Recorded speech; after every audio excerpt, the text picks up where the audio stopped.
دا چې متکي د پاکستان په سټیج په ډاګ وویل چې موږ غټې اردو ته اړتیا نه لرو، پخوانۍ اردو نه منو او دندې نه ورکوو.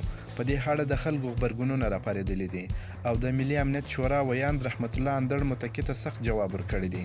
ویډیو تر اخره راسره وګورئ. که په دې چینل کې نوی یاست د چینل هم درسره سبسکرایب کړئ. رحمت الله اندړ لیکلي دي هو بالکل افغانستان نه ستر پوځ ته اړتیا لري او نه له پاکستان پرته بل هېواد اړیکو ته. طالب مشره د تیر نظام سقوط یو ستر لامل همدغه و چې تر وروستۍ ورځې یې پر بل تکیه کړې وه. هغوی یوازې تکیه کړې خو تاسې هر څه پاکستان ته ور وبخښل. پر درېیمه ورځ مو له لانجې پیز امید در خلاصې کړې. بې بلنې او بې ویزې په هار کې درته ناست وه.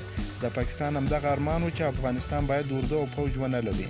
تاسو په څومره اساني ورسره ومنله؟ تاسې څنګه د دغسې سپین سترګو او خونخوارو ګاونډیانو په منځ کې بې منظمې اردو اوسېدلی سي؟ د پنجاب همدغه ارمان و چې د تیر نظام اردو باید مبتلا سي. تاسې یوازې ورسره ونه منل بلکې عملاً مو د سرتیرو په مرموزو او ښکاره وژلو ورته ثابته کړه چې د پنجاب موخې تاسو ته تر هر څه لومړیتوب لري. هغه کابینه چې په قطر کې جوړه سوې وه ولې رد سوه؟ ولې پاکستان په نوې کابینه کې خپلې اساسي ماهرې ځای پر ځای کړې؟